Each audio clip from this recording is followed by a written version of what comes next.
এই ভিডিও দেখে বাসন্তী পোলাও বানালে বাসন্তী পোলাও তৈরিতে আর কারোরই কখনো কোনো অসুবিধা হবে না। একদম ঝরঝরে হবে, একটাও ভেঙে যাবে না আর জড়িয়েও যাবে না। দুর্গাপুজো স্পেশাল এই বাসন্তী পোলাও বাড়ির যে কেউ কিন্তু দেখেই বানিয়ে ফেলতে পারবে। রেসিপিটা একদম মন দিয়ে শেষ পর্যন্ত দেখতে থাকো। মেজারিং কাপে 3/4 কাপ নিয়েছি চাল। যে কোনো কাপ মাপ করে চালটা নেবে, কাপ হোক বা বাটি, যে কোনো বাটি বা কাপ মাপ করে, সেই কাপ মাপ করে বা বাটি মাপ করে কিন্তু বাকি উপকরণগুলো নেব। আমি চালটাকে একবার ধুয়ে নিয়েছি, তার মধ্যে আদা বাটা দিয়েছি, লবণ দিয়েছি, 2 চামচ দিয়ে দিচ্ছি চিনি, আর এখানে দিয়ে দিচ্ছি গোলমরিচের গুঁড়ো, তারপরে দিচ্ছি একটু গরম মশলার গুঁড়ো, আর দিয়ে দিচ্ছি হলুদের গুঁড়ো। হলুদ গুঁড়োটা যতটা দেওয়ার প্রয়োজন তার থেকে অল্প কম দিলাম, মানে একটু কম দিয়েছি। আর এখানে দেখো ঘি আমি গরম করে নিয়েছি, এবার এই গরম ঘিটা দিয়ে দিচ্ছি হলুদের ওপর।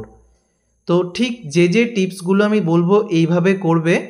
গোবিন্দভোগ চালটাকে খুব ভালো করে একবার জল পাল্টে ধুয়ে নিয়েছি, তারপরে আমি সমস্ত উপকরণগুলো দিয়েছি, তবে ঘিটা গরম করে গলিয়ে ব্যবহার করেছি হলুদ গুঁড়োর ওপরে। তারপর মেখে আমি মোটামুটি মিনিট 15-20 অবশ্যই রাখতে হবে, হাতে সময় বেশি থাকলে আরও কিছুক্ষণ রেখে দিতে পারবে। এবার কিছুটা ঘি দিয়েছি, ঘিটা গলে গেলে 1 মুঠো কিশমিশ আর কাজু বাদাম দিয়ে কাজু কিশমিশটা ভেজে আমি তুলে নেব।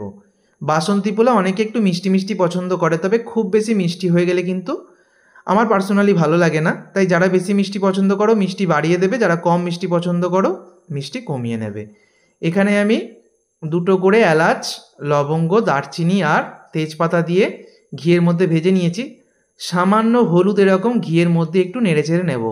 আমি চাল ম্যারিনেট করার সময় যে হলুদ দিয়েছিলাম সামান্য কম দিয়েছিলাম। এইভাবে যদি একটু ঘিয়ের মধ্যে হলুদকে ভেজে দেওয়া যায় তাহলে পোলাওয়ের কালারটা একদম পারফেক্ট আছে। দেখো আমি যে চালটা ম্যারিনেট করেছিলাম ওতে হলুদের ভাবটা একটু কম রয়েছে। তো এইভাবে করবে বন্ধুরা, কালারটাও পারফেক্ট আসবে আর একদম সুন্দর হবে। চালটাকে আমি মিনিট 2 খুব ভালো করে ভেজে নিয়েছি। 2 থেকে 3 মিনিট ভালো করে ভেজে নেবে। তারপর যে কাপে করে আমি চাল নিয়েছিলাম ওই কাপেরই 2 কাপ আমি দিয়ে দিলাম এখানে গরম জল। তো অবশ্যই যতটা চাল তার ডবল পরিমাণ জল নিতে হবে। চালটা যদি একটু বেশি পুরনো হয় তাহলে জলের পরিমাণটা সামান্য বেশি লাগতে পারে। এবারে আমি কয়েকটা চেরা কাঁচা লঙ্কা দিয়ে এটা ফুটে উঠতে শুরু করেছে, ঢাকা দিয়ে দিলাম। গ্যাসের ফ্লেমটাকে একদম লো করে দিয়েছি। আর ওপরে দেখো ঢাকনার ওপরটা একটা ছিদ্র ছিল, সেটা আমি একটা লবঙ্গ দিয়ে ঢেকে দিলাম। এবার আমি একদম লো ফ্লেমে 8 মিনিট পর তোমাদেরকে দেখাচ্ছি। দেখো জলটা কিন্তু যতটা টানার টেনে নিয়েছে। এবারে আগে থেকে ভেজে রাখা কাজু কিশমিশটা দিয়ে দিলাম। স্প্যাচুলা দিয়ে হালকা হাতে আমি একবার নেড়ে চেড়ে দিচ্ছি, মানে নিচ থেকে ওপর করে দিচ্ছি। এটা সিলিকনের স্প্যাচুলা, অনেকেই তোমরা দেখে কমেন্ট করো প্লাস্টিকের খুন্তি, এটা প্লাস্টিক নয়, এটা কিন্তু সিলিকন। আর খুব ভালো করে দেখো একবার নেড়ে চেড়ে আবারও আমি আগের মতো করে দিলাম। এইখানে একটা ছোট্ট টিপস তোমাদের সাথে শেয়ার করছি। এই অবস্থায় অনেকেই ঢাকা দিয়ে দেয়, এতে কিন্তু কড়াইয়ের নিচে অনেক সময় লেগে যায়। তার জন্য যেটা করবে এরকম সামান্য একটু জল ওপর থেকে এরকম ছিটে দিয়ে দেবে, তারপরে ঢাকনা দিয়ে ঢাকা দেবে।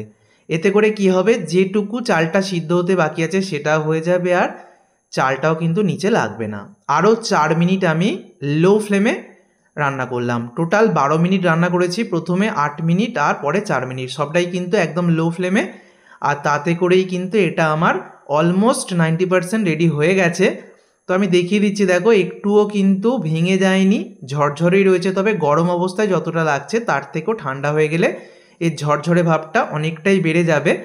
তো এখন যেরকম রয়েছে এরপরে যেটা করতে হবে, আরও মিনিট 2 মতো এটাকে ঢাকা দিয়ে এইভাবে রেখে দিতে হবে। তারপর 2 মিনিট পর ঢাকনা খুলে আরও 2 মিনিট ফ্যানের তলায় রাখতে হবে বা নর্মাল অবস্থায় রাখতে হবে। তাহলেই তৈরি হয়ে যাবে একদম ঝরঝরে বাসন্তী পোলাও। তাহলে বন্ধুরা আবারও বলে দিচ্ছি, প্রথম 8 মিনিট এবং 4 মিনিট 12 মিনিট লো ফ্লেমে রান্না করবে, তারপর গ্যাস অফ করে 2 মিনিট আর ফ্যানের তলায় রাখবে 2 মিনিট, তাহলে এরকম ঝরঝরে হয়ে যাবে। আশা করছি ভিডিওর বলে দেওয়ার টিপসগুলো মেনে বানালে বাসন্তী পোলাও তৈরি করতে আর কারোরই কখনো অসুবিধা হবে না, একদম পারফেক্ট তৈরি হবে। দুর্গাপূজায় অবশ্যই বানিও, আমাকে কমেন্ট করে জানিও। সকলকে ধন্যবাদ।